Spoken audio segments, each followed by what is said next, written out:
Social media is a very interesting phenomenon for us as a business to deal with, and certainly for our customers to try to grapple with, because I think one of the interesting realities is that it's a lot more pervasive than any of our customers recognize, than they think it is, and a lot of consumers today will, very easily get on Twitter or on Facebook or on any of the other available types of social media and make comments about a great experience or a bad experience that they've had. And if you can't visualize that, if you can't support that, if you can't understand that, it can really have some pretty dramatic impacts on your overall business, and you can't have an effective customer interaction strategy today without being able to understand, manage, and recognize all of this social media interaction. Our organization obviously very conscious, very keen to get into the space, in similar regard to how the endpoints are now being not so much dictated, but at least more influenced by the business. Social media is approaching in the same fashion. It's more of an outside-in influential based decision. As a large organization sitting upon $15 billion that we manage on behalf of our members, it's pertinent for us to be in that space and ensure that we're being proactive. Satisfying an unhappy customer is making a customer for life, right?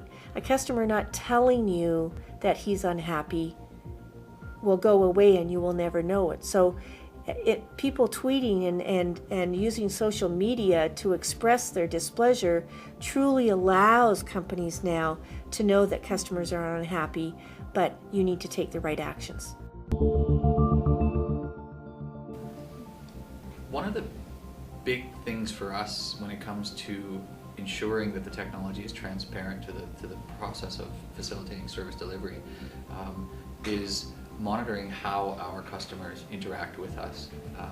It's not just the technology itself, it's also the metrics that we use to monitor and watch behavior. What we find is in some cases, if somebody is willing to engage in a business process that has 7 steps in it, and at the 5th step you find there's a higher percentage of people that are defecting from that process, they're not defecting because they want to defect, they're defecting because what you have designed is not facilitating seamless delivery of customer service. Using those metrics, we then turn around and enhance that component in the application.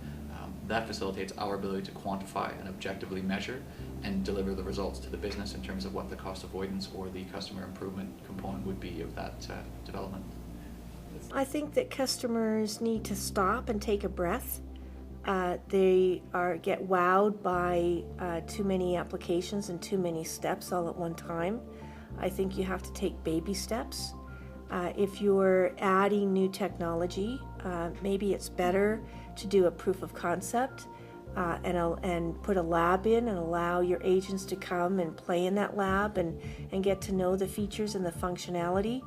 And I think the best thing that customers can do for themselves is build a migration plan and not try and do it all at once, especially in the contact center industry with all of the new services. I think there have been many customers that have been looking at providing customers with more innovative ways to reach into their business and get support, whether it's email, chat, any of those types of things. But to really deliver them in the past has been complex. It's been very costly, and usually required a lot of customization. And I think Avaya or a contact center and some of the new solution sets that Avaya has brought to the table recently provide a greater level of simplicity around putting all those pieces together. It's all of the components they need in one solution set, and really allows them to start to deliver newer, more innovative ways of supporting their customers without having to try to reinvent the wheel every time they try to do it.